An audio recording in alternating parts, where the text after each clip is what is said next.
Okay, so I'm getting my bladder ready to put in there, water bladder. And there was some wetness coming out, and I was like, what is happening? Why is it wet? And I think it's from my quick quick connect.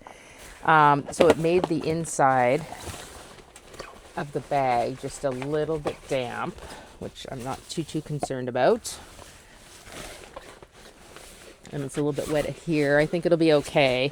The bag's going to be lined with a contractor's bag, and then the sleeping bag is going to be lined with a regular clear bag. So I'm pretty sure it's not leaking. That's the reason why I pulled the bladder out, was to make sure it wasn't leaking on the bottom. I mean, it's brand new. It's never been used, so I would hope it would not be leaking yet. But so you got a little hook to hold your bladder up so it's not sinking into your pack. So that's that right there. And then I have a quick connect here inside. And then for some reason, I don't know why I put that quick connect on, because I don't know. I think it had this one in the back originally. So there's the other quick connect. I've tested it out. It's got water in here right now. It's primed. There's a magnet piece there. And you can put it on here. It's got like little clips on it. Lost my... Okay, so that's up there somewhere. So until you have it on, you're kind of like, where is it? So that's going to be up here, which would be easy to grab, drink, throw back up there. It just snaps. I am not an expert at this at all. It's my dog's water dish, my Kula pee pad in case I need to pee. My Big Agnes sleeping bag, it goes to 20 Fahrenheit or 5 Celsius.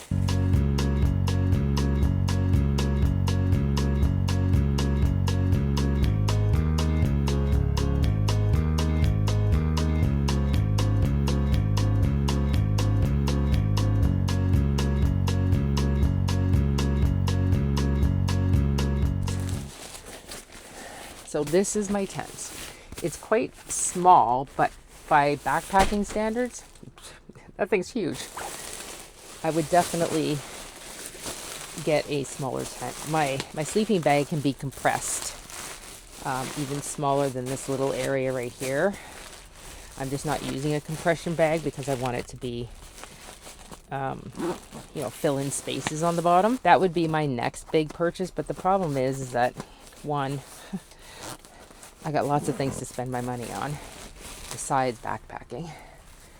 And two, if I get a smaller tent, in a lot of cases, I wouldn't be able to bring my dog. So she's never camped, so we're going to see how that goes. But that being said, a lot of the parks don't allow dogs. So Manning Park, where we're going, does allow dogs, but a lot of them don't. So it's kind of irrelevant, because I guess I could pack the bigger tent on trips that she's allowed to come on, and then pack a smaller tent on trips that she's not. So this is the Women's Wren 65. The Women's Wren 65 liter. It's in there. It's squishing out the sides inside. So the only other thing I would say is this. So my sleeping bag is protected. The contractor's bag is going on the inside to protect everything else, because I do have a rain cover under here and I could dig it out. But let's say, for example, I fell in water, right? The rain cover's not going to help me because I don't have it on my pack. And not only that, it wouldn't help anyway.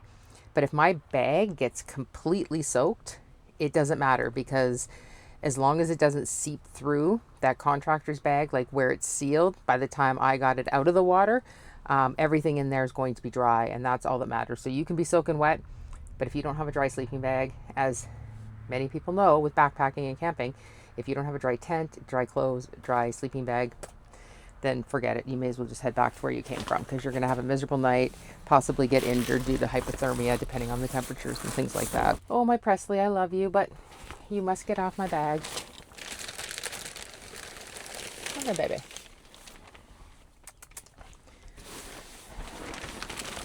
Oh, come here. Mama loves you. This is my Presley. She's going to stay home. She's got a house sitter. Kitty sitter going to come stay with you. The only cat I know that actually likes plastic bags. Right? Okay. There you go, my girl.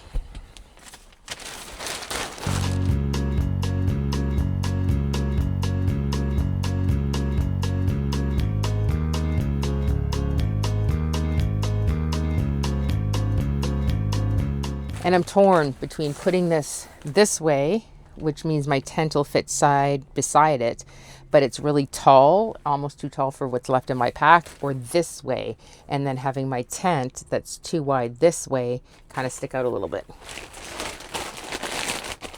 Let's see. Oh God, this is terrible.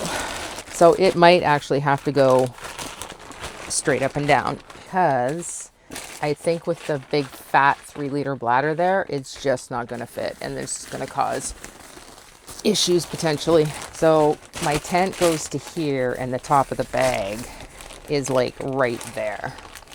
So the tent is a little high. I could probably squish it down a little bit, but that's okay because it fits. Garbage bag, which will go in the top. My mosquito net. Got some first aid stuff. I've carried this around with me since I was in the army.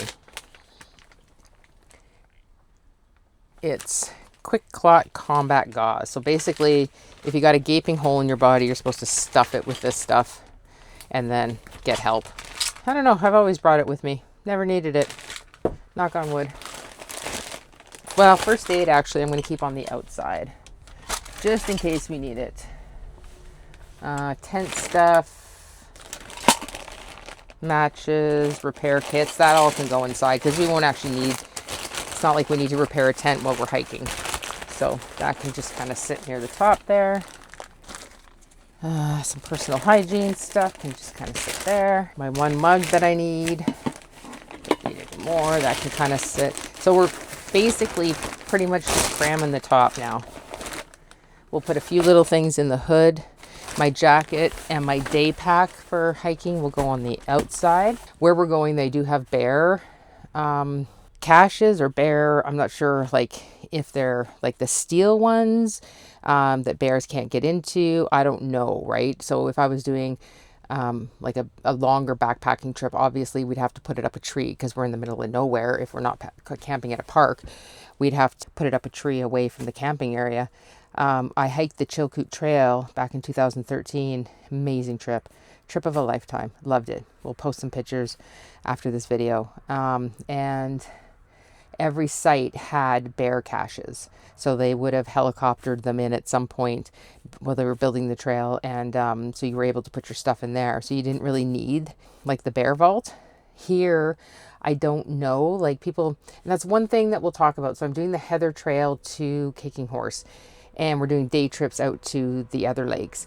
But I will mention in my video, my follow-up video, like what kind of bear containers are there. So all the videos I watched are people like, oh, this is a great hike. Oh, this is great. And this is what we did. And this is how long it took us. And yada, yada, yada. But what they don't talk about is when you get there, like how big are the tents, pads that are there? Where is the bear cache? How are they? Are they steel? Are they metal? Are they just kind of containers that you put your own stuff in, or what? So I appreciate that people show things like the beautiful scenery when they're hiking and things like that. But you know, people also want to know, like, what's the campground like? What does the toilet look like? How big are the tent pads? Was it busy? How many people were around you? You know, what season did you go in? You know, was it busy? Was it muddy? Was it, you know, blah, blah, blah, blah, blah. But people don't, you know, it's like reviews on Amazon. It's like, shipping was late, 1 star. Okay, idiot, but how was the product? Like, that's what we want to know. Did the product work? I don't care about your shipping issues and your shipping problems. I want to know if the product worked. Don't even get me started on Amazon reviews. So, moment of truth. Let's go get the scale. Okay, 155.6 with my shoes on and the camera.